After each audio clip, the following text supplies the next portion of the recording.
Bonsoir, je m'appelle Hubert Laurent, donc le fondateur de TalkTalk BNB. Je suis un traducteur de formation et donc je baigne dans l'univers des langues depuis 20-25 ans. Quand on utilise les langues au quotidien, on constate deux choses.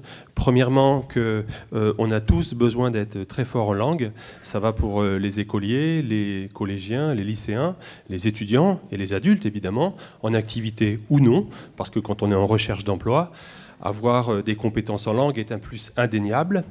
On constate une deuxième chose, c'est que pour bien parler les langues, il faut les pratiquer.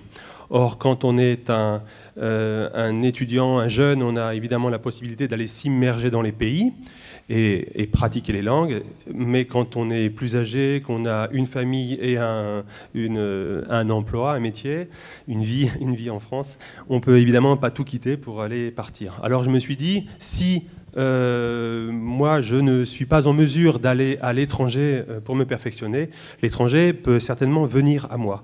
Et j'ai créé la plateforme TalkTalk BNB qui met en relation les gens qui veulent pratiquer les langues, enfin se parfaire en langue, avec des voyageurs du monde entier. Comment ça fonctionne ? On a tout autour de nous des étrangers, des Anglais, des Espagnols, des Chinois, des Allemands qui voyagent et qui visitent notre beau pays et qui se logent généralement dans des auberges de jeunesse ou dans des hôtels ou chez Airbnb, pourquoi pas. Et là, je me dis, c'est dommage. C'est dommage, il ferait mieux de venir chez moi. Ce serait gratuit pour eux. On partagerait un bon repas maison, ils auraient, eux, un contact avec des locaux, c'est aussi quelque chose qu'ils recherchent beaucoup, et des conseils de visite. Et évidemment, nous, pour notre part, ce serait une formidable opportunité de pratiquer les langues en famille, d'une manière conviviale, informelle, mais bigrement efficace. Alors, on a... attendez, j'ai oublié un détail. Ça marche aussi dans l'autre sens, évidemment. Si moi je dois aller à Milan, imaginons pour quelques jours pour un événement, un séminaire, je trouve sur ma plateforme des gens une famille à Milan qui va m'accueillir généreusement, uniquement parce que je suis français, pour pratiquer avec moi, parce que le papa fait du business avec la France, ou parce que les enfants étudient le français à l'école. Voilà.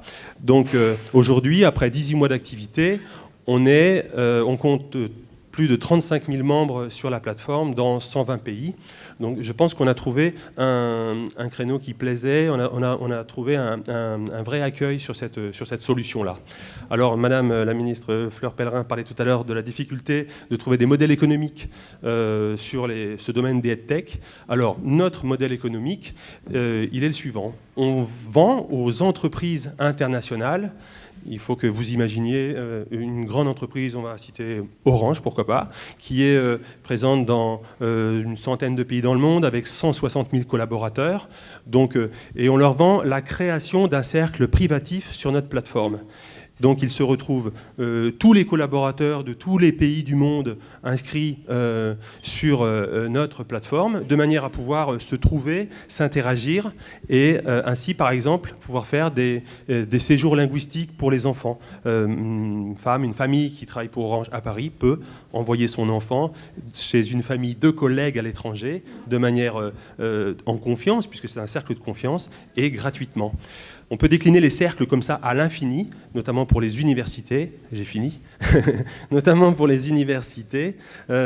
Toutes les universités ont des partenariats avec d'autres universités à l'étranger et créer un cercle de tous ces groupements pour que les étudiants puissent avoir des points de chute quand ils doivent voyager pour des stages, un cursus Erasmus, un job d'été, etc. Ou même faire des Skype en langue pour de la pratique.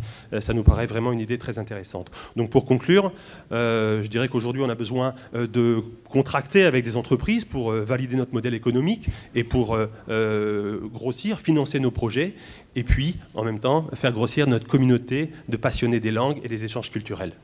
Je vous remercie pour votre attention.